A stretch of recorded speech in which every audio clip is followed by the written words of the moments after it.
Oi pessoal, hoje o nosso papo é sobre um assunto que mexe com a vida de muita gente, a endometriose. Mas a gente não vai tratar isso aqui só como um problema médico não.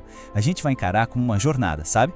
Uma jornada que muitas vezes é meio silenciosa, meio incompreendida, mas que tem sim caminhos bem claros para a gente chegar no diagnóstico e o que é mais importante, encontrar alívio. E essa jornada, na maioria das vezes, começa com aquela pulga atrás da orelha, com uma pergunta que parece simples, mas que é super poderosa. Essa dor que eu sinto é normal? Quantas vezes a gente não ouve por aí que cólica forte é coisa de mulher que tem que aguentar? Mas e se aquela dor que te derruba, que te impede de viver, for na verdade um sinal, um aviso importante de que tem algo a mais acontecendo aí dentro? Então, vamos lá. O que é endometriose afinal? De um jeito bem simples. Imagina o tecido que reveste o útero por dentro, o endométrio. Agora imagina esse mesmo tecido crescendo onde não devia, fora do útero. Pois é, e esse tecido turista, vamos dizer assim, acaba causando uma inflamação crônica. É essa inflamação que está na raiz de todos os sintomas. E olha, não pensem que isso é algo raro, viu? Longe disso. Para ter uma ideia, a estimativa é que 1 em cada 10 pessoas em idade reprodutiva tenha endometriose. Pensa só, no seu grupo de amigos, na faculdade, no trabalho, a chance de ter alguém passando por isso é enorme. Por isso que entender a doença é o primeiro passo para assumir o controle. Beleza, mas onde é que esse tecido viajante costuma parar? Bom, os lugares mais comuns são ali na região pélvica mesmo. Ele pode aparecer nos ovários, formando aqueles cistos que a gente chama de endometriomas, ou nos ligamentos que seguram o útero no lugar. E não para por aí. Às vezes ele dá uma esticadinha e afeta órgãos vizinhos, tipo o intestino e a bexiga. E é por isso que os sintomas podem ser tão variados, sabe? Ok, a gente já entendeu o que é e onde aparece. Mas a pergunta de $1 milhão é: como é que esse tecido vai parar lá? Existem algumas teorias, mas tem uma que é a mais aceita, a que parece explicar a maioria dos casos, e ela é bem interessante. Essa é a famosa teoria da menstruação retrógrada. O nome parece complicado, mas a ideia por trás é bem fácil de pegar. Pensa assim, todo mês, durante a menstruação, o normal é o fluxo sair, certo? Pois bem, o que essa teoria diz é que uma pequena parte desse fluxo faz o caminho inverso. Ele volta pelas trompas de Falópio e cai ali na pelve. Esse fluxo carrega células no endométrio que, em vez de o corpo simplesmente limpar, acabam se grudando nos órgãos e pronto, começam a crescer ali, formando os focos de endometriose. Tá, então, sabendo de tudo isso, o ponto central é como a gente reconhece os sinais. Como saber se o que estamos sentindo pode ser endometriose? Para ajudar a gente a lembrar, existe um macete ótimo, a doença dos 4 Ds. Fica bem mais fácil de guardar os principais alertas. O primeiro D é de dismenorreia. E, gente, aqui não estamos falando daquela coliquinha chata, não. É aquela dor incapacitante, sabe? Aquela que te faz cancelar compromissos, que te impede de sair da cama. E tem um detalhe crucial. Essa dor costuma ser progressiva, ou seja, ela vai piorando com o passar dos anos. Vamos para o segundo D, dispareunia. Esse nome se refere à dor durante a relação sexual. Mas no caso da endometriose, é uma dor bem específica, uma dor profunda. Não é uma dor na entrada, mas lá no fundo.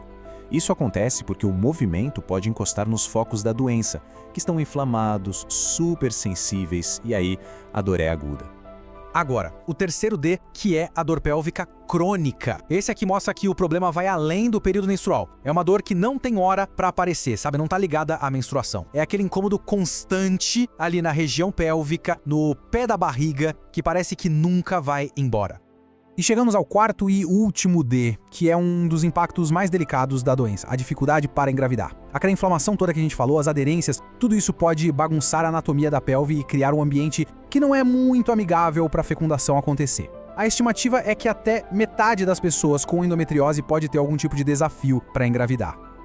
Ok, a gente já sabe sinais. Se esses dias acenderam um alerta, começa a próxima fase, a jornada do diagnóstico. E é como se fosse um trabalho de detetive mesmo, sabe? Juntando as peças da história dos sintomas com a tecnologia dos exames para montar esse quebra-cabeça. O ponto de partida é sempre a suspeita clínica, a conversa sobre os sintomas. A partir daí, os exames de imagem entram em cena e são fundamentais. O ultrassom transvaginal, principalmente com um preparo intestinal, é incrível para mapear as lesões. E a ressonância magnética dá pra gente aquela visão panorâmica, super detalhada de toda a pelve. Ajuda demais a planejar os próximos passos. Apesar de os exames de imagem serem ótimos para nos dar pistas, o chamado padrão ouro para o diagnóstico, ou seja, a confirmação final, ainda é a videolaparoscopia.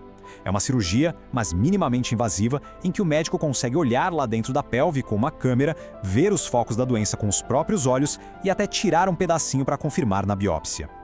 Agora, atenção para um ponto super importante que quebra um mito bem comum por aí. A intensidade da dor não tem a ver necessariamente com o tamanho da doença. É isso mesmo. Alguém pode ter só um pouquinho de endometriose e sentir uma dor absurda, enquanto outra pessoa pode ter a doença bem mais espalhada e ter poucos sintomas. A dor depende muito mais de onde as lesões estão. Beleza. Diagnóstico confirmado. A pergunta que não quer calar é: e agora? O que a gente faz? E a boa notícia, a ótima notícia é que existem vários caminhos, várias estratégias muito eficazes. E o foco é sempre o mesmo: devolver a qualidade de vida. De forma geral, o tratamento se apoia em dois grandes pilares. De um lado, a gente tem o tratamento clínico, com remédios, que busca controlar os sintomas e segurar o avanço da doença. Do outro, o tratamento cirúrgico, que vai lá e remove fisicamente os focos. E muitas vezes um complementa o outro.